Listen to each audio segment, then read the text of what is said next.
Oui, enfin, ce qui se passe aujourd'hui à Gaza, c'est qu'il y a eu plus de 30 000 personnes victimes, que vous avez eu en 4 mois plus d'enfants qui sont morts à Gaza que dans 4 ans dans l'ensemble des conflits dans le monde. Ce sont des chiffres des agences de l'ONU. Donc c'est ça, aujourd'hui, l'urgence, la situation qui est sur le terrain, monsieur, sur lequel on peut agir. Quant à notre condamnation des actions du 7 octobre, elles ont été très claires depuis le début. Quant à nos demandes de libération, mais si elles l'ont été, mais pas très clair. Non, pas très clair. Mais si, monsieur, elles l'ont été. Et sinon, vous avez qu'à me dire à quel moment j'aurais eu des mots. Moi-même, par exemple, j'ai été invité d'un plateau de télévision, vous pourrez aller le vérifier, le 9 octobre, c'est-à-dire le lundi qui a suivi le week-end dans lequel ont eu lieu les événements du 7 octobre, et on m'a demandé mon niveau, mon degré de condamnation, et j'ai dit que mon degré de condamnation était total.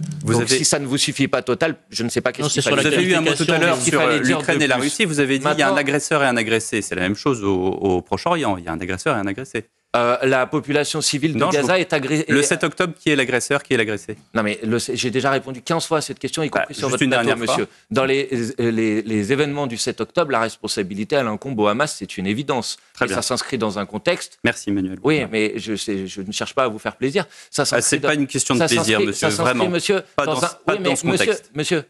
Peut-être que vous ne savez pas que, par contre, les événements n'ont pas commencé le 7 octobre. Peut-être que vous ne savez pas que c'est un conflit qui dure depuis 70 ans et que l'ONU reconnaît, par contre, qu'il y a un colonisateur et un colonisé. Ça ne vous a peut-être pas échappé. Qu'il y a un pays qui viole aujourd'hui le droit international. Qu'il y a un pays qui colonise des territoires qui, en vertu du droit international, ne devraient pas être l'objet d'une colonisation. Qu'il y a un pays qui, depuis des années et des années, soumet une population à Gaza avant les agressions, à un blocus qui a été condamné à de multiples reprises par le droit international. Donc, c'est un peu facile d'essayer de résumer la situation à cette question.